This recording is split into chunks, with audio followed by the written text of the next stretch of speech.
yourself again. But it's the only way you're ever gonna learn. You look back and it's all in the past. I'm dwelling on the thoughts I cannot say to you. If I don't say to... Good evening, welcome to NUFC Matters with me, Steve Wraith. Geordies here, Geordies there, and I'm joined by George, Mitch, Steve, Stu, Steve H, and our leads. And don't forget, halfway through the show, you can ask George, get your questions in for George. We'll do that halfway through the show. But we'll start with some opening news, George. And Elliott Anderson committed his future to the club today. Great news.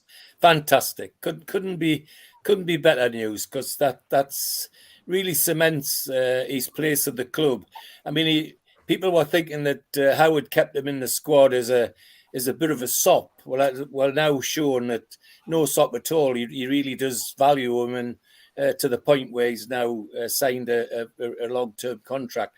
And that can only be good for other kids in the club as well. They're seeing Elliott going forward. So, I mean, I can remember even in my day, once you see one of your mates going forward, it give you a lift to think, well, maybe I'll be next or whatever, you know. So yeah, I think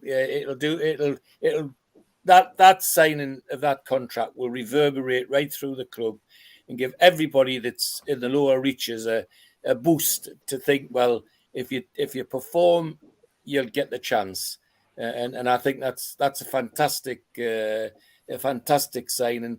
It's good PR for the club anyway, but it's more than that. I think it'll give everybody that's got anything to do with the development section and all that sort of thing a huge lift, because if you're playing well enough, you've got a good chance to get involved. So I think it's great, Steve. Couldn't be better. It is. It's great news. Mitch, I was over the moon when I saw that today. I've got to be perfectly honest. And there was a great quote as well, up there from Darren Eales, going on about going on a journey. It's important everyone collaborating, that we're in this together. There was also, other quotes. A great little interview with Elliott himself. And one from Dan Ashworth, about how the future of the club will be about this kind of thing more often. Keep bringing in good young talent, keeping young talent. It was a very positive day all round as far as the PR team were concerned at Newcastle. Yeah, and he's earned that contract through his own hard work and effort. Last season on loan, he did what one of our players out on loan hasn't done for a long time. Really turned it on, really showed what he could do in a real division, which is a tough division, where they'll kick you up a height and do whatever. And he turned in some hellish performances for Bristol Rovers, and now he's come back and he doesn't look out of place in that squad. He doesn't look out of place on the bench. He hasn't looked out of place when he's come on. And I can't remember the last time we said that about one of our own. And as my dad rightly says, it's going to give a lift to everybody around him, because they'll be looking and saying, "Oh, if he can do it, can I?" And that sort of, it's almost like that like breeds like scenario, where going forward everything starts to improve and having the right structure. And it's interesting that our sporting director and my CEO are involved in the announcement, because it's looking at the club as a global way. It's not just signing a young lad onto an extended contract. It's input from all aspects of the club to say, oh, look, this is the direction we're going to go in. And if you look at some of the talent that, say, Man City have nurtured and brought forward, if this is the way they want to go and that's the model they want to follow, I'm all for it. Yeah, Steve, we saw Bobby Clark leave the club really disappointingly last year, but, Elliott Anderson, I think we can all agree, is not one for the future, but he's one for the here and now. Yeah, very much so. And I think as well as getting a contract and showing the intent of the club, I think it's a great confidence boost for him to stable his place in the squad. I mean, he might have felt a little bit outside. I don't know, because he wasn't in the 25. He didn't have to be in the 25 because he was under 21. But it sort of cements the fact that he's now part of the club in a future way. And it was a big pity he wasn't there on Saturday, because I think it would have been a perfect chance for him to come on, and he wouldn't have had to do much to impress in that performance. So it's definitely great, and as the other lads have said, it sets the precedent for other people coming to the club in the future, that there's a future path, and that the club is going to recognise young talent and nurture it forward, which has never happened for a long time. Yeah, it's one which I've got to be honest, I was disappointed about not seeing at the weekend. Stu, he was injured, of course, didn't make the squad, and I think he could have probably made a difference, Stu, against Bournemouth. Yeah, absolutely. We've talked about before. He's potentially a huge star, and I could only echo what Mitchell and Son said just before there. And it's what George was saying. It shows a clear pathway to the first team, which to me it can. Yes, he's an outstanding talent, but he's worked hard to do that, and he's shown that I'll go out alone, I'll do anything I can to get it, and it shows that hard work mixed with talent will be rewarded, and fair play to do that. But there'll be other players who, in around the same age group or even younger, they'll look up to him and think, right, it can be done. And with Darren Eales, what he said is, yeah, we don't talk is cheap, but action speaks louder than words, and they've put the words there, they put the action there. There's your contract. You've deserved it. And considering we've had 14 years of neglect, and the last 2 of those years were basically bitter contempt, wasn't it? It was disgraceful how it was. And in 11 months, 9 times out of 10, the news coming up the club is positive. And it shows that with the right steps, taking the right actions, and they haven't given him a contract just to be good. He's earned it, and he deserves it. And I think my reading of it when I said he was getting a long-term contract is they're protecting their assets. But also the way Darren Eales was speaking, it was to give the youth that they're trying to sign in. Look, there is a pathway to the first team. You can be fast-tracked if you're good enough. Come and join this revolution. It can't all just be about the first team, because long-term it can save us a lot of money. And before, there's one thing I want to say is after last week, Steve, when there was a bit of talk about getting abuse, this, that, the other, I got a lot of DMs which I wasn't really expecting, and I can't name them all, but there was one person, Paul Tweedy, who was very nice of what he said, but also he was in full praise for the show. And he asked me to pass the message on to you and to all the lads, like, we do a fantastic job, and can you keep doing 7 shows a week? Because he said, I'm sure I'm not alone through lockdown and beyond. It's become a part of his daily routine, tune in NUFC Matters. So I just thought I'd pass that, because it's nice to have some positive response as well as the negative as well. No, thank you very much, Paul. Much appreciated, mate, and thanks for passing that on, Stu. Steve, the new contract is a 4-year one. It's classified as long term now. God, remember the days of an 8-year contract, Steve? Yeah, absolutely, we do, don't we? Yes, but they were only given to managers, weren't they? I had a night out on one of them.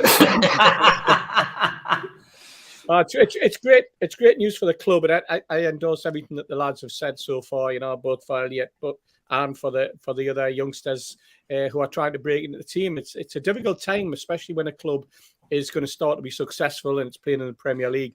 It's interesting. I listened to an article on a radio program last night, and they were talking about this very thing, giving youngsters contracts at an early age. And the one that was quoted was Sam Allardyce, who gave Jermaine Pennant at Notts County a contract when he was 17. Played him on the Saturday. They gave him a 4-year contract or something on the Sunday. And by the Wednesday, they'd sold him to Arsenal. They did it to protect their asset, because they knew that they could get done in a tribunal, because his value was much greater if they could prove at a tribunal that he had played in the first team. Now, that's not what's happened to Elliott Anderson. Elliott Anderson has got into the first team squad, and he's not one of the 25, but he is, if you know what I mean. He's not physically numbered as one of the 25 because he falls into that category of underage. But his hard work, his graft, and the fact that a manager and a coaching squad, a coaching team have seen his ability, and they've got faith in him, and that, as much as the lad having faith in himself, should hopefully see his career now go on a much greater upward trajectory in the 4 years, and hopefully he gets another contract in 2 years' time, and it's a further 4 years. Yeah, fingers crossed. Al-Walid, it's great. The big signings like Isak, where you break records, are exciting, but when you've got one of your own, a Geordie boy, coming through the ranks. It makes us think, people of our age anyway, it makes us think of the like of Gaza and stuff like that. So it's good to have young talent coming through, I believe. Of course, and it was a great decision that, as I remember when I was following, because usually I was focused on first team news, not under 23. But I remember he been loaned many times, and some players when you loan them, you lose them. But he's not like that. He get better every time he get back to Newcastle. He gets better, and as I recall, I met him in Jeddah, and he was so respectful. He was with Matthew Longstaff that time, and but I never watched him play that time. But I know that he was Elliott Anderson, and he really happy. He really deserved it, and I wish him all the best. Yeah, fantastic news. For those of you just tuning in, Elliott Anderson has committed himself to Newcastle United on a new 4-year deal, and plenty of questions coming in for George. I'm going to be overloaded. A good football family as well, it should be noted. Aye, 100%. 100%. Let's talk about Rafa. And I didn't expect to be talking about him, but of course he has put himself back in the spotlight, George, this week with his interview. Blue Rhythm Boy said, "What's your thoughts on Rafa saying that Eddie's doing so well, he has to stay calm and wait? No way he'd be brought back now." I mean, I think everything that Rafa can, says like that can be taken with a pinch of salt. He's clearly had a bit of time out. He's clearly putting himself back in the shop window. Could be a vacancy down at Leicester in the next couple of weeks. He might fancy that one. I did put that to Ben Jacobs at the weekend. But yeah, look, Rafa is back in front of the media, clearly thirsty for work and wanting to get back involved in the game. He had a lot to say about Newcastle. I thought it was pretty good. I'm not sure what you thought, George. I mean, his words about Mike Ashley were to be expected. And had he had the level playing field that Eddie Howe had, where he could buy and sell as he wanted, who knows what would have happened? He from day one about Rafa, and I think all you lads have agreed, he bought the city, he bought the club, he bought the fans. He was with the Geordies from day one, and he had the guts to stand up to Ashley when he could. The only trouble was that Ashley just held the purse strings too tight. And the other thing that disappoints me is some of the short memories some of our fans have got. Rafa Benitez, from when he came till he left, had a transfer settlement budget of minus 11 million. Minus 11 million. And imagine what he could have done with the sort of millions they've been spending in the last year. He bought and sold, loaned and de-loaned and did everything he could to provide Newcastle United with a team that would get back into the first division, into the Premiership. And he did it on a shoestring. I mean, that's what people forget. It was on a shoestring. And there aren't many others who could have done that, in my opinion. I mean, we had a full stadium, particularly in our promotion year. But even before that, he was managing to fill the stadium. And the other thing that made me smile was the criticism of the match at the weekend.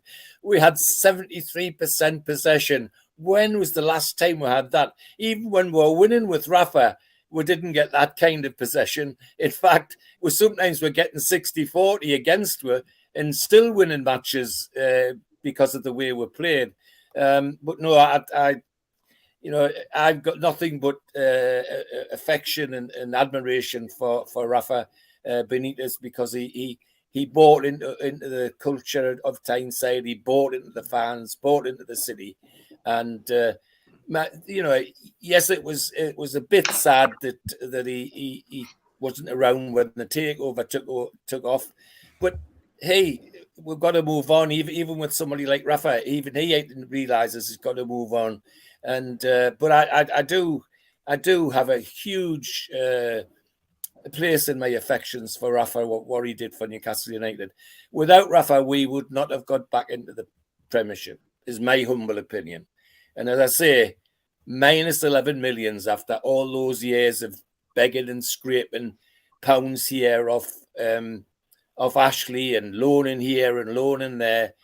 I mean, we were sitting at the end of the year or at the beginning of the season, wondering who was going to come next. We hadn't a clue. And sometimes I don't think Rafa had a clue either.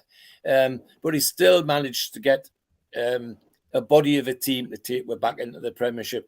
And some of the people he brought in were inspirational. He brought them in just to do a particular job. The big centre forward they brought to Nottingham Forest. Come on, lads. Murphy. Everybody looked and said, what the hell's he bringing him for? Well, he brought him in for just 2 or 3 games where he knew the defence needed to be knocked about, and Daryl Murphy was just the ideal man. I all the time in the world for Rafa. Yeah, Neil, from my perspective, you know what my views on Rafa are. Top man, top bloke, and completely agree with your dad. That this guy, got us back to where we needed to be. But unfortunately for him, he missed the boat with a takeover, and I think the days of Rafa Benitez in Newcastle are in the past, as Dunnell said. No, absolutely, you don't go back for me at all. But equally, that doesn't mean we don't forget the sterling work he did do.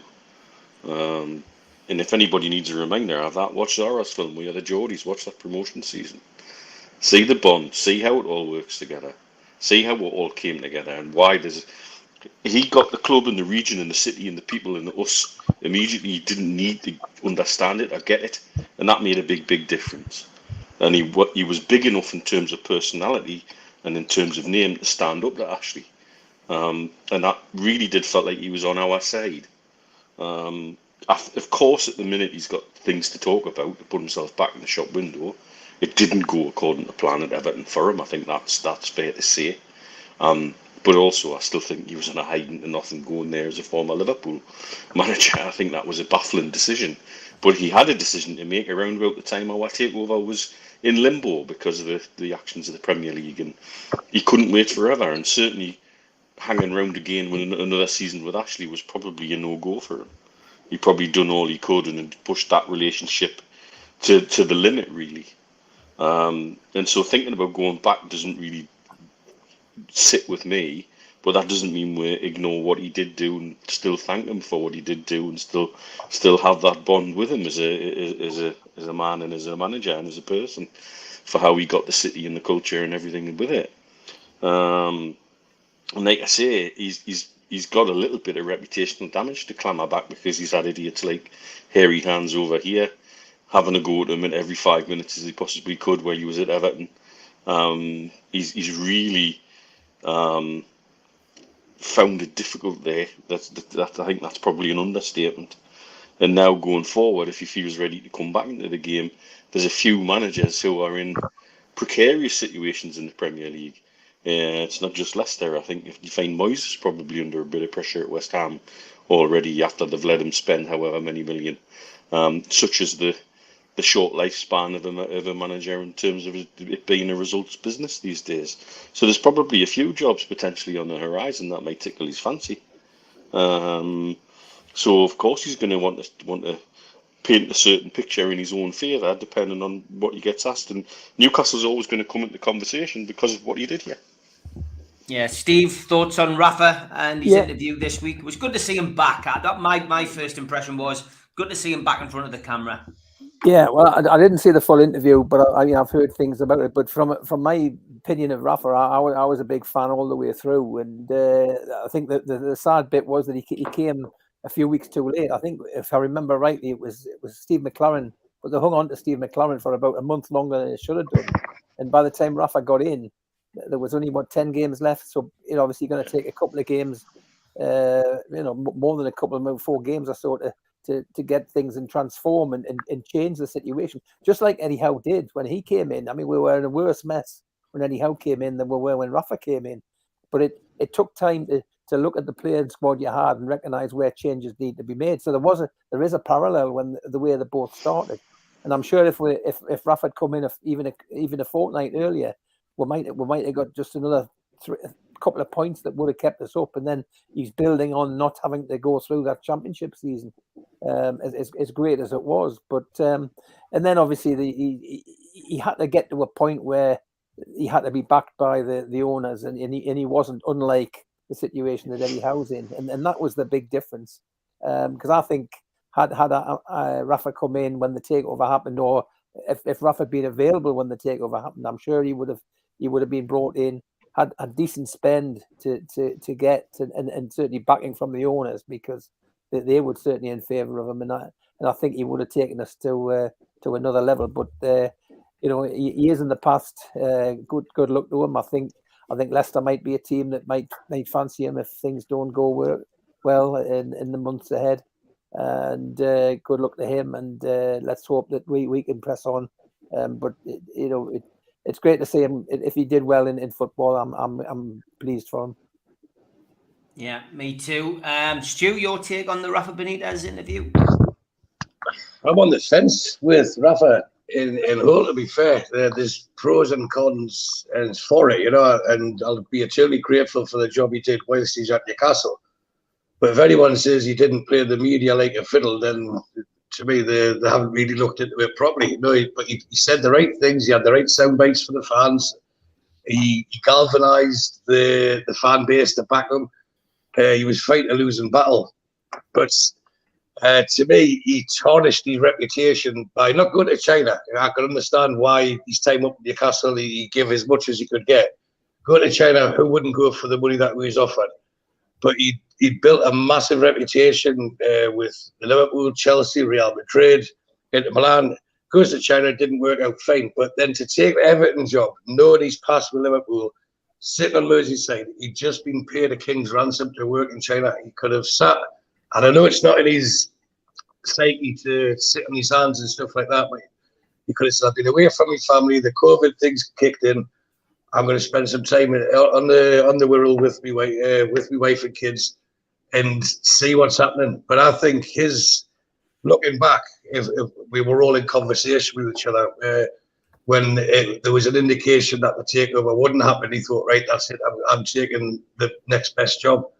But to me, he should never have taken that Everton job. He was a dead man walking the minute he said yes. Even before he said yes, when he was linked with it, the abuse he was getting, the death threats and everything else.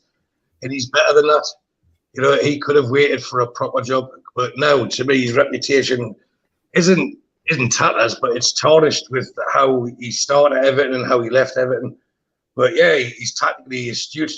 But me and Mitchell, when we were in Dubai together, we watched every game. Some of them with a time difference in the winters. They were kicking off at midnight and finishing 2 in the morning. You've got to get home and up for work the next day.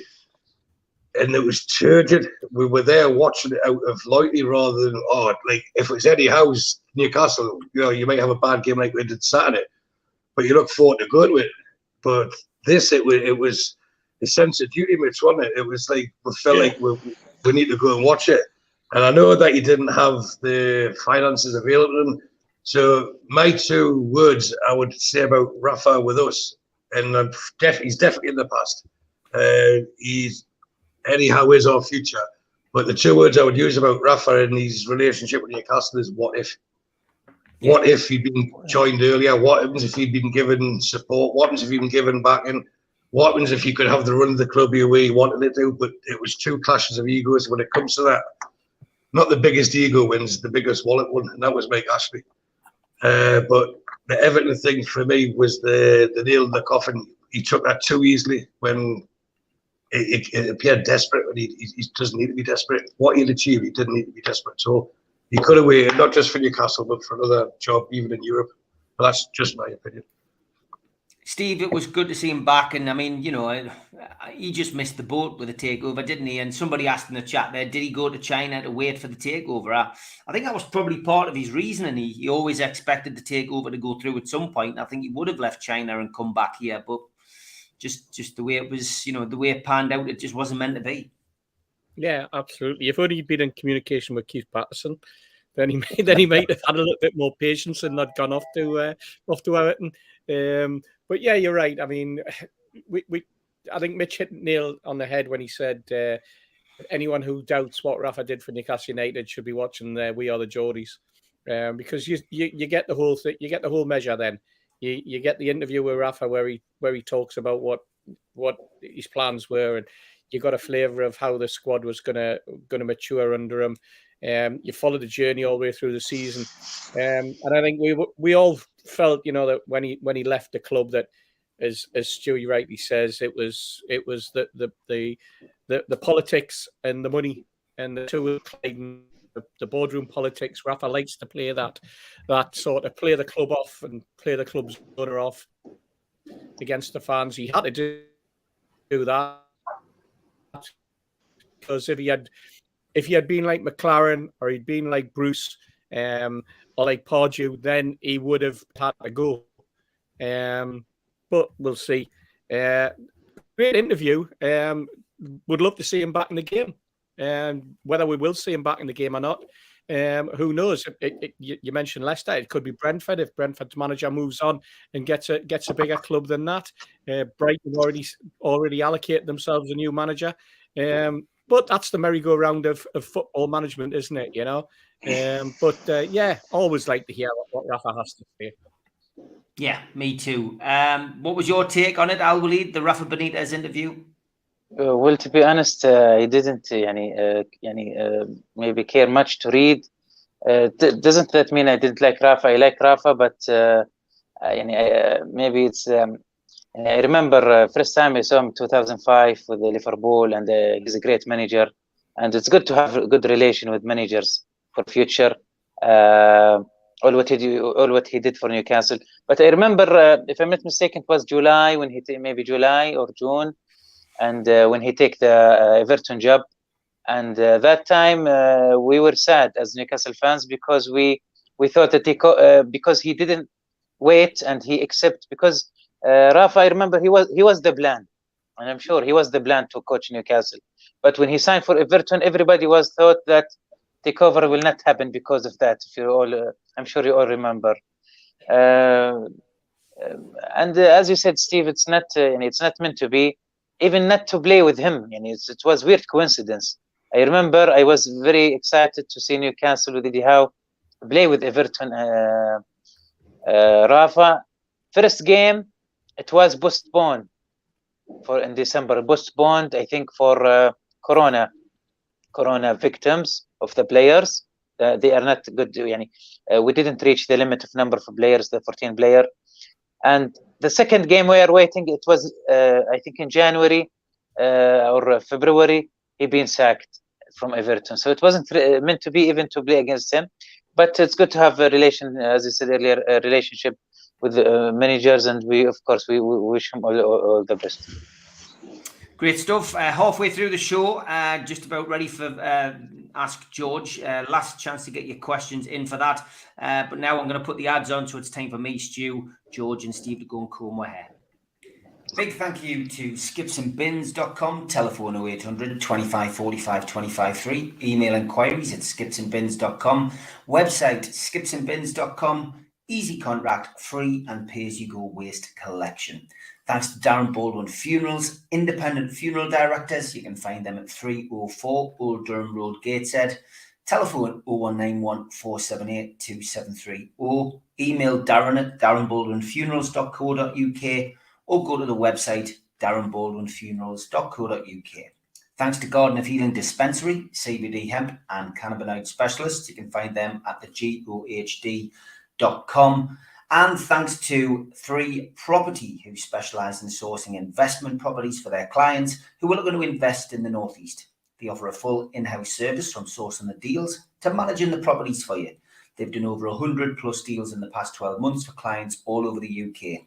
Give the guys a follow on Instagram, matty.patter_northeast property and phil.reed_northeast property, or email phil@3property.co.uk if you're interested in getting a good property deal.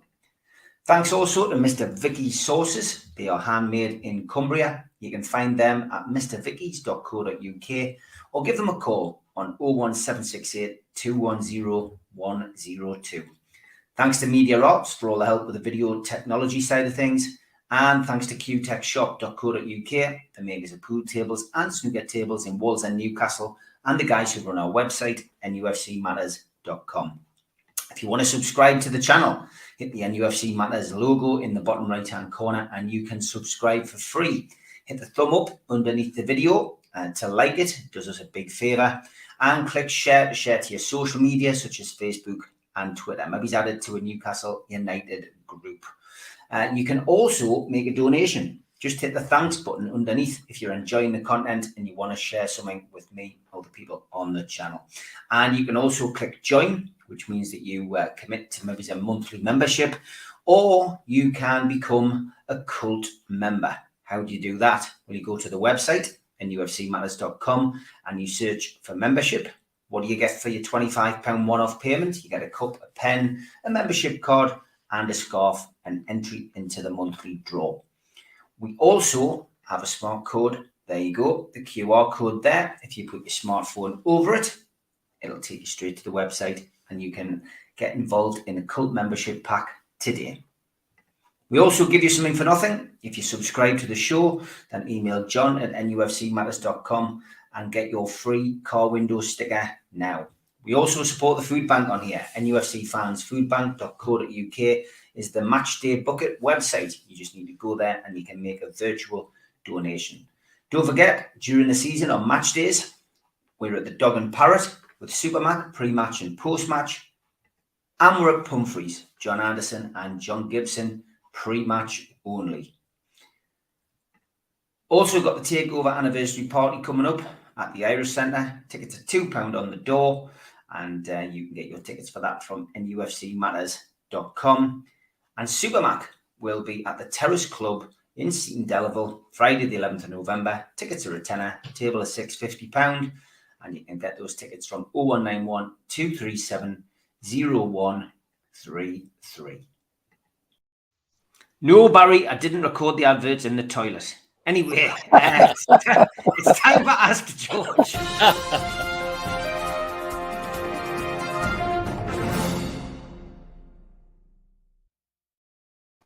Now, George, you've got about 10 questions here, so you're going to have to do short answers, mate, as best you can. Okay? Okay, yeah. First one from Alan Little. Question for George. What did the great Peter Beardsley say to you last Saturday? Oh, that's easy. He said, I'm glad I've met you because I wanted to tell you you're the only one I watch on them programs because you're the only one that speaks my language. He said, I know where a centre half is and a left half and a right half and a right wing and a left wing. None of the others do. All right. Tom Dixon, question for George. What was the worst football pitch you played on? He says, I can remember the extremely muddy pitches. Oh, I've got to say, some of those games I've played in, it was St James's Park. In the winter, you were sometimes up to your ankles in mud. It was awful. In fact, I think I've showed you, Steve, pictures of where there's a triangle in the middle of the pitch where there's no grass at all, and that's because it was so muddy and horrible. Worst pitch though was. We've got to be careful. Well, no, I haven't got to be careful because it doesn't exist anymore. We went out to play. A Newcastle team went out to play a charity game. You know, the Mickley and Prudhoe Welfare were having a charity do, and they wanted a game to raise a bit of money and sell tickets and all the rest of it. And we went on just after they'd cleared the horses off the local farmer off the pitch. So there was divots where the horses had been. And there was big lumps of stuff where the horses had been that they hadn't bothered to clear up either. Well, that's so good for the ground. That was the worst. Aye. Sefton Mag says, George, did players really smoke at half time? Yes. I mean, well, I know I said keep it short, George, but yeah. Well, that can be the only answer. Look, I've been in the dressing room from juniors up to Central League, and at half time, I can always remember at least one idiot would light up. At least. Okay. Donald Baines, question for George. How intense were the matches in training when you played? Tough training games? Yeah, it depended. Who was playing who? I mean, if people got against opposed to somebody that they were, not particularly friendly with anyway, it got a bit real. And sometimes I've been in training matches where people have had to be separated, because they've they've let a tackle go a bit hard or a bit high. And remember the sort of boots that they used to use when I played. It was like wearing a pair of Pit boots. Yeah, absolutely, with studs in the bottom. Yeah. Blue Rhythm Boy says, how invested in the national team are you, George? I know a lot of football fans aren't, and it's just about the club. Yeah, I like to see England do well. It's there's no doubt about it. The parallel I'd use at the moment is look what the women's team winning that cup's just done for football for girls, and I think the same would happen with us. I mean, I can remember the '66 World Cup because that's the year I got married, and that did wonders for our football. So yeah, I'm invested in the national team, and always want them to do well. Yeah, I get frustrated with some of the managers and some of the things that they do. And occasionally, even Southgate, I get a bit frustrated with. But no, I've got to be honest and say, yes, I like to see the national team do well. Okay, evening all. A question for George. Jeff Allen's qualities, will they shine through Elliott? Well, I hope so. Well, he's already shown some of them. It's control and dribbling. Jeff Allen had really dainty feet. He could skip around tackles and all the rest of it. He was a very, very tidy player and a very clever player. And as I say, having seen the little bit I've seen of Elliott when he's come on as a sub for us, he seems to have a similar ability in his feet as well. And watching some of the videos, the YouTube stuff when he was at Bristol with Joey Barton, some of the goals he scored there, the way he drifted in from the wing and left players for dead, that's the sort of clever thing his father used to do. There's no doubt about it. Okay, next question is from Barry. Will you ask George what he thought of Arthur Cox? I wish he'd never left and we got stuck with the Irish man, Jack Charlton, who had no idea what to do with skillful players, Pedro and Waddle. Well, I guess what you mean is Irish manager, because obviously he was from Ashington. But what did you think of Arthur Cox? Arthur Cox was great. I mean, I just know people that have played for him and worked for him, and I can't find anybody that has a bad word for him. Made people work hard. You know, if you want to look at who kept the players fit even when Keegan was in them, whether Arthur Cox was the man that did that. There's no doubt about that. But he was also a nice guy. He was just a nice guy. Okay, last one is from Keith. Question for George. How does he rate today's atmosphere of games compared to the past, especially the Keegan era? Oh, the atmosphere before the game is, in my view, with war flags helping, is unbeatable. It's out of this world at the moment, and Steve will tell you when they get going, it makes the hairs on the back of my neck stand on end. And occasionally, as the other Steve said, when they sang the national anthem the other day, yes, I was singing my heart out, but it was a struggle. By the time it finished, I was in tears. There's no doubt about it. So yeah, the atmosphere at the moment when the war flags get going and everybody joins in is hard to beat at the moment. There's no doubt about it. Definitely is. Okay, we'll do a Ask George next week. David Cook, I did see this one. He says, was George happy when Pedro asked for a selfie with the man that is George Mitchell? Yes, he definitely was. He answered that earlier on. Al Walid, whilst you're drinking your cuppa, I'll ask the question. Evening, lads and lasses. A big Premier League meeting tomorrow regarding the cup competitions. Will the other small clubs stand up for themselves or hide from the big six and just say, yes, sir? So another Premier League meeting tomorrow, talking about scrapping FA Cup replays.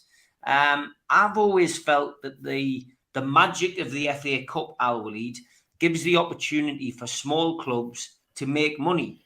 They're also talking about scrapping or reducing, should I say, the payment that goes to a team that gets relegated. Now, my fears with this really is that it's going to affect the gulf between the two divisions. The Premier League and the Championship will get further and further apart, and we could end up with a Scottish situation, Al Walid, which means, if you watch Scottish football, Celtic and Rangers are the best teams in Scotland. but then everybody else is just, fairly inadequate. And then you go to the next division and it's pretty poor. So what's your views on this Premier League meeting tomorrow? Well, if the question is about the FA Cup, of course, FA Cup, we've been following a long time ago, and it's the oldest champion in the world. And I really get attached to it. I always read about it, and I remember a show called English Game. It was amazing, and it was prescribed the FA Cup and how it started. How it was really a great show. Regarding the, I'm not really familiar with this rules, but I remember the draw. When they repeat the draw, if they draw, they play again. But regarding financial matter, I'm afraid that I'm not really educated about. But I'm here. I will listen to you, and I will learn about it. Okay, Steve, what's your take on this Premier League meeting tomorrow? Are they just going to roll over as usual, these teams, and not say anything? It'll sail through. It'll sail through. They'll do away with replays. They'll probably turn the League Cup into no two-legged semi-final, something like that. It'll be a prelude to next season when the League Cup, as they've already requested, goes down to under-21s for certain Premier League clubs who are in Europe. Keep the numbers, but it's going to be the under-21 squad that will play in it.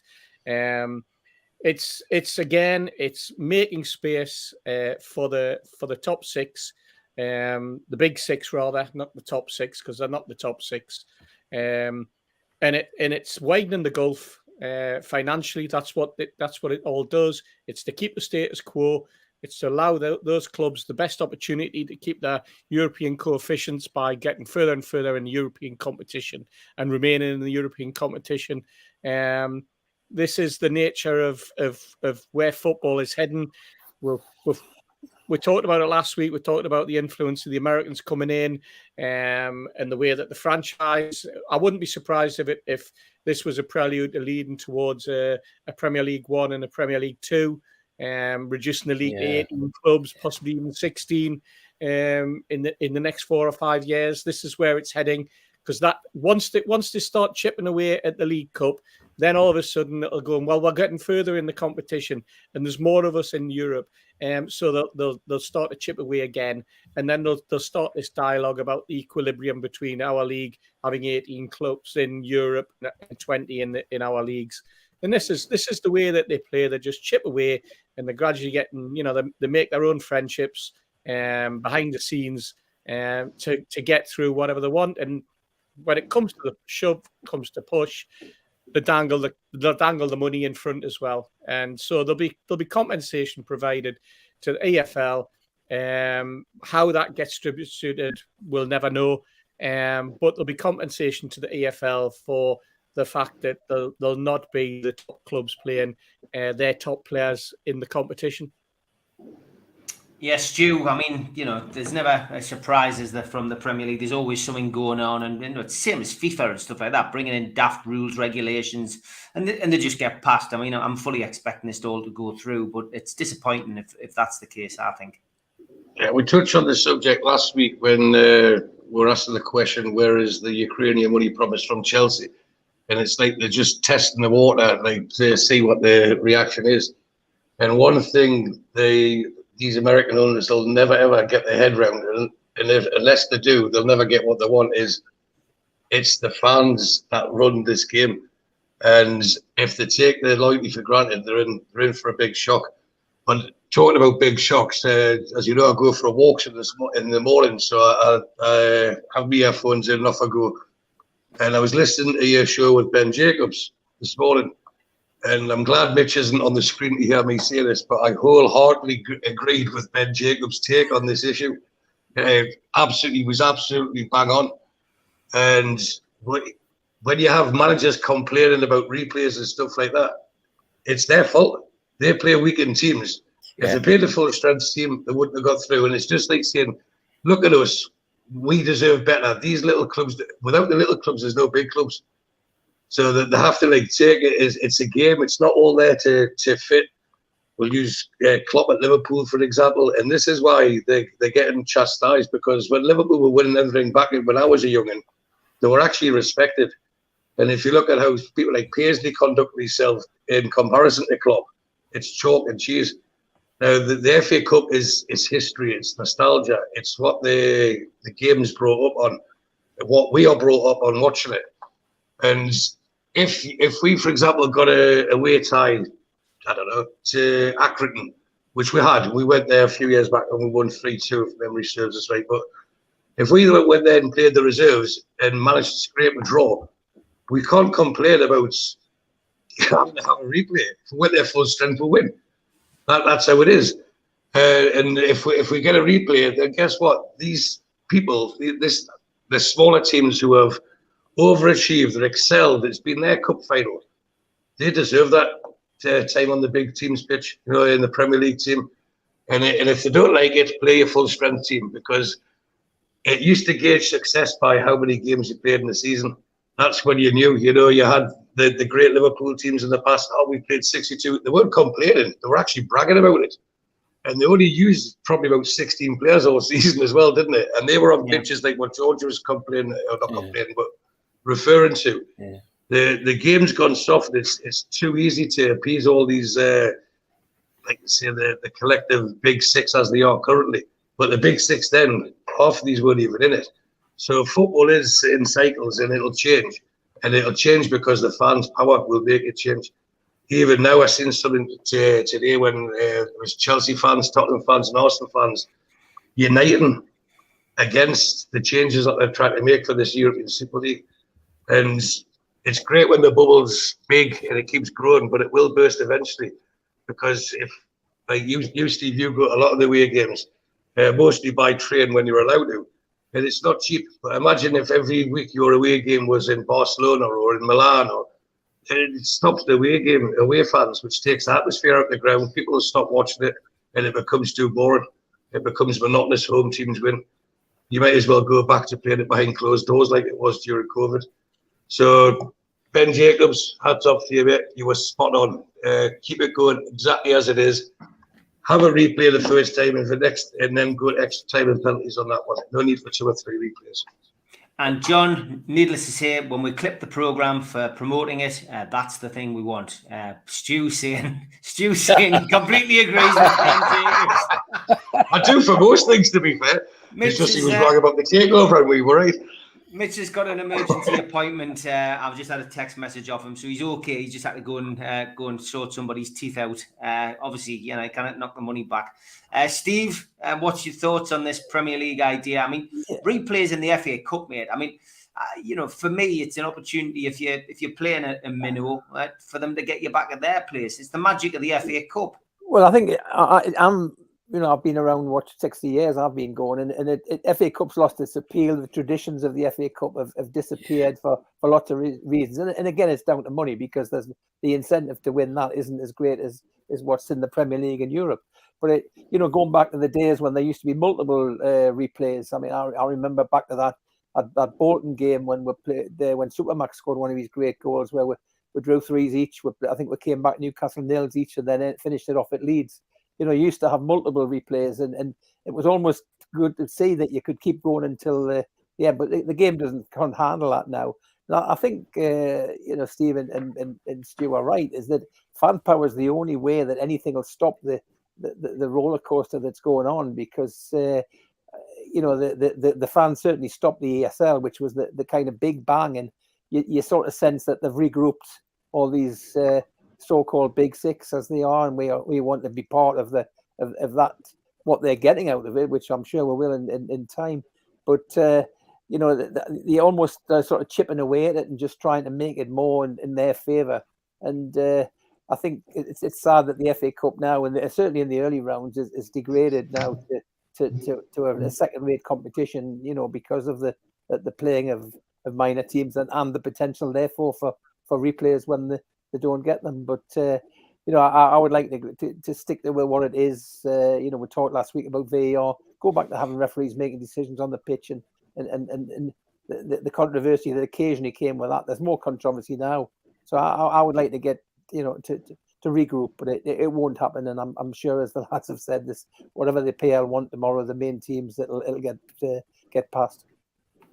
George, thoughts? Yeah, sadly, they will probably get it through on the nod.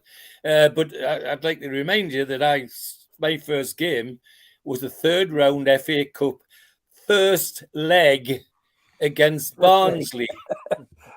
And imagine they thought all that out at the FA until it came to a replay. And then somebody said, well, are the replays going to be 2 legs? And they just squashed it as quick as they could. They couldn't get rid of it quick enough. And apart from that, all them games on pitches that were like quagmire, they were knackering all the grounds as well. There were so many games being played. It was just ridiculous. But that's the FA. That's the FA. And they're back again, fiddling with it again, which is ridiculous. People forget how far down into the pyramid and into football the FA Cup goes. Local teams on local pitches are playing the preliminary and elementary rounds in the back end of July, early August, and they all make money out of that as far as they can get. Steve, you know, being involved with Dunstan, the further they get, the more cash they get from the FA, and it all comes from the big attendances at the FA Cup. And if that goes away, it does serious damage to the traditions of the FA Cup, and, in my opinion, to the whole structure of the system. So, you know, it's very sad if they get away with it, frankly. It is.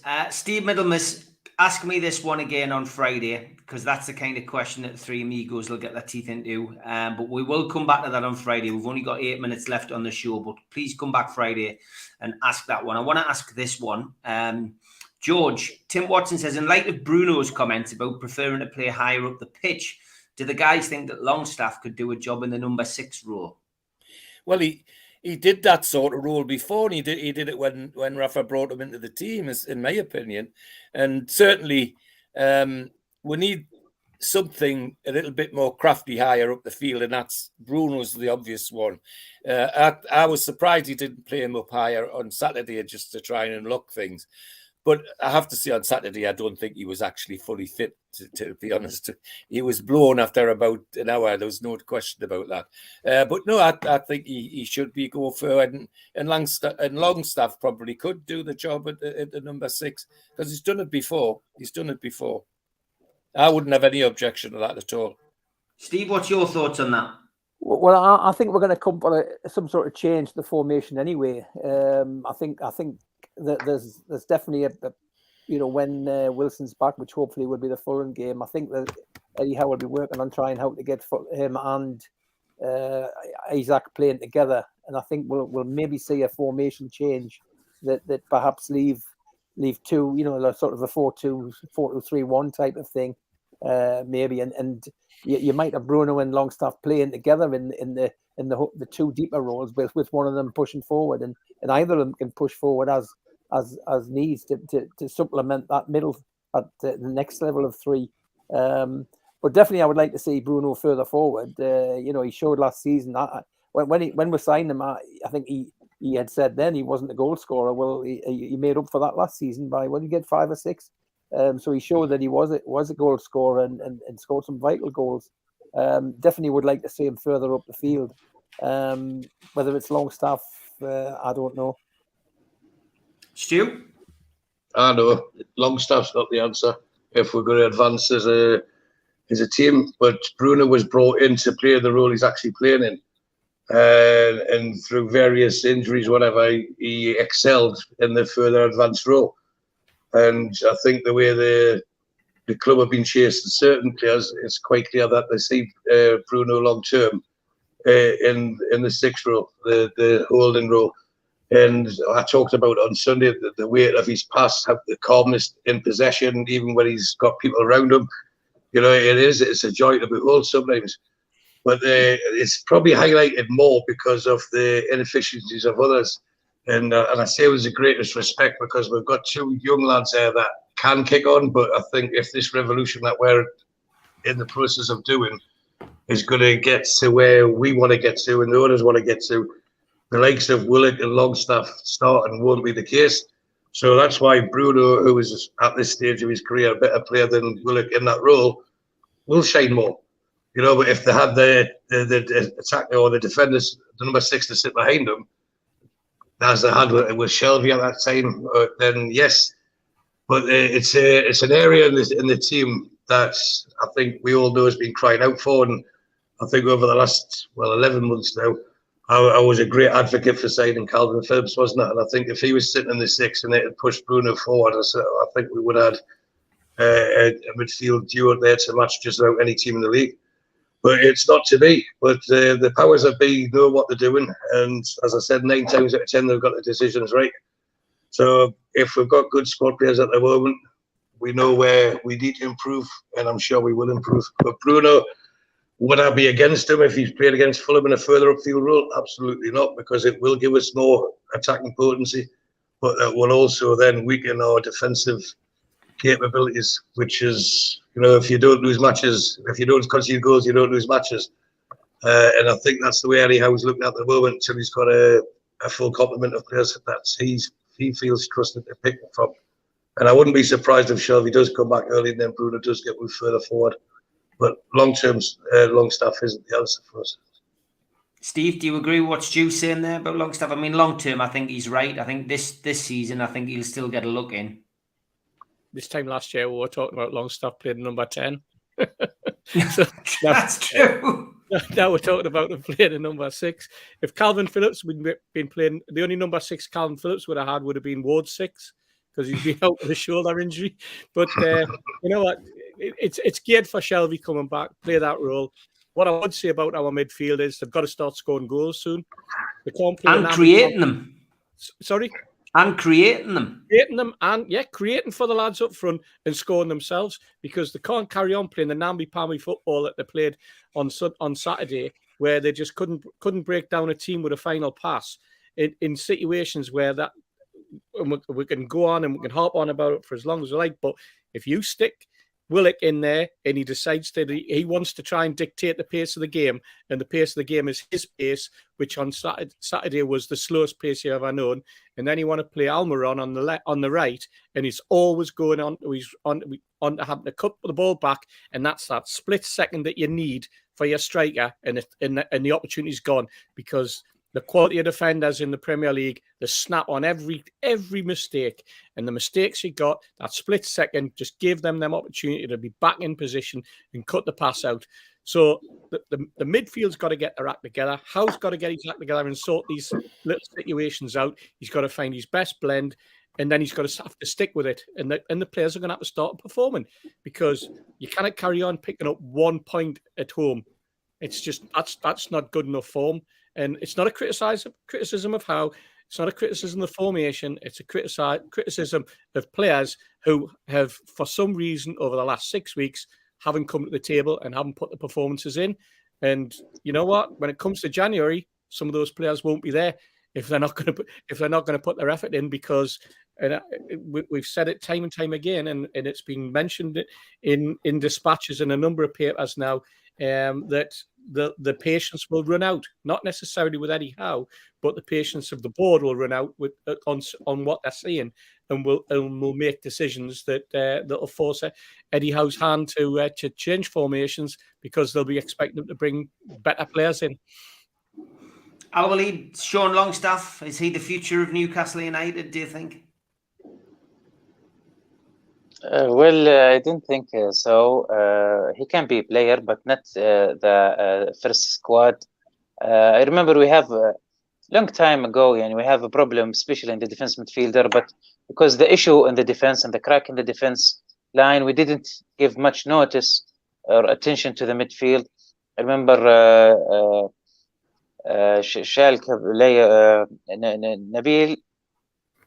Nabil bin Talib and Longstaff brothers. I remember we tried too much to cover that area. So now we can pass the time until January, covering with Shelby or other players. But we really need to strengthen this area with a solid defense midfielder. Now anyone can fill this position because Joe Linton putting too much effort to help the defense midfielder. So Joe Linton is big role that helped the lack of performance of the defense midfielder we have now. Okay, good stuff. The clock has beaten us, but I do want to just do one of our regular slots. Get this one in because it's a good one.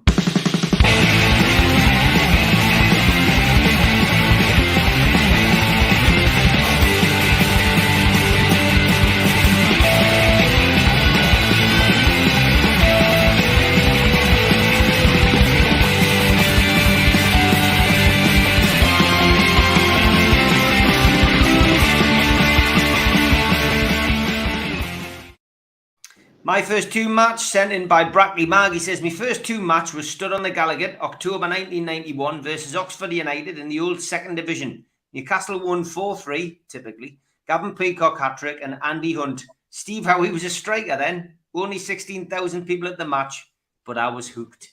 Thanks for sharing that memory. I was there. Well done. Well done. Me too. Yeah. Fantastic. And happy birthday to Alexander Isak. Today, 23-year-old. And a special mention, because George is on the show, for somebody who he admired greatly, Bob Stokoe. Bob Stokoe, yeah. As well. Fantastic. Great stuff.